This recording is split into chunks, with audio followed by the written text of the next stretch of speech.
It is a dangerous situation in the Middle East as President Biden weighs a response to the deaths of 3 U.S. service members in Jordan. All 3 were killed in a drone strike. The White House says a Syrian militia, which is backed by Iran, is to blame.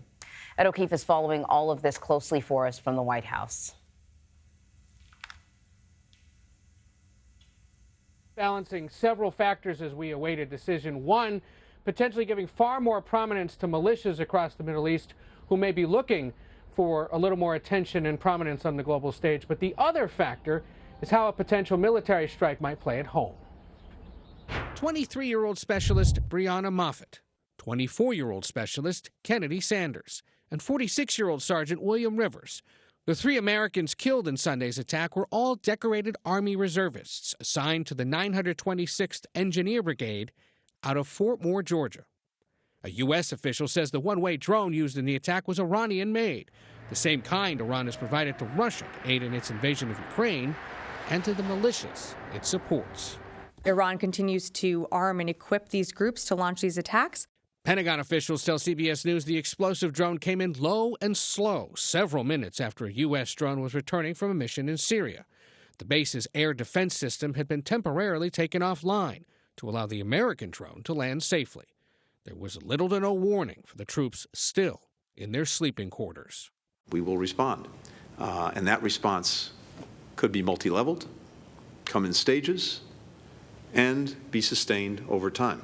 President Biden huddled with top advisors Monday while it's still unclear whether the U.S. will directly target Iran. We are not looking for a war with Iran. We are not seeking a conflict with the regime in a military way. On Capitol Hill, some Republicans say the militias responsible should be hit with force. These are the tentacles of Iran, and we need to hit the tentacles hard to send a message to Iran that the United States will not tolerate attacks on our troops. While some Democrats are urging caution. We are increasingly getting pulled into a wider and wider war in the Middle East, and I think we have to be extremely careful about what our next steps are. The Secretary of State warned yesterday that in his view, the Middle East hasn't been in such a dangerous situation in at least 50 years. Those are comments that are resonating around the world today and really driving home the concern the United States has about what's going on in the Middle East right now.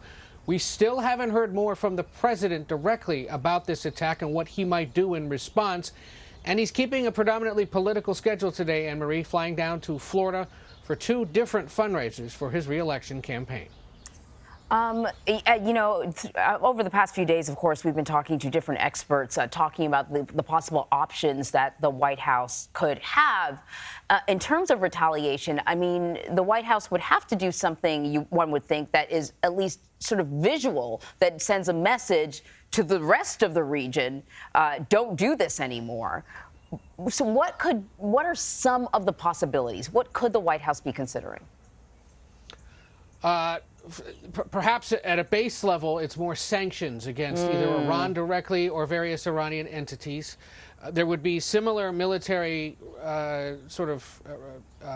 complementary response level attacks against militias themselves directly there in Syria or Iran, or in Iraq, sorry, not in Iran. That's the issue. Is right. While there may be calls to attack within Iran, it's unlikely, it appears, that the White House would consider doing something like that. Would, though, the United States target, say, Iranian Revolutionary Guard forces or Quds forces that are in Iraq or Syria themselves, or their outposts, since it's those entities that are believed to be supporting these militias? That would be a bit of an escalation. The concern there, of course, is if you do that, does that draw in more of Iran's military and potentially create that broader conflict everyone seems to be trying to avoid? And, of course, you know, the president is not just trying to sort of thread the needle internationally. It's also there are also domestic concerns. This is an election year. The White House has to consider the public sentiment, the sentiment at home, especially because President Biden has faced criticism because of his support of Israel. Yeah, you saw Pramila Jayapal there, a congresswoman from Washington State, who speaks on behalf of a lot of progressives in the House Democratic Caucus. That kind of caution or concern about this broadening out is emblematic of the kind of criticism and grief, frankly, the president's getting from a lot of members of his own party, base supporters who don't like U.S.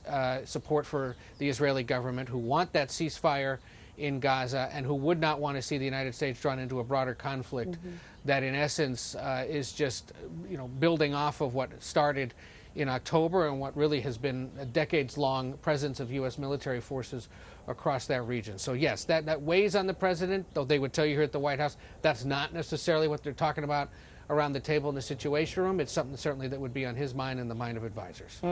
It'll keep. Thank you.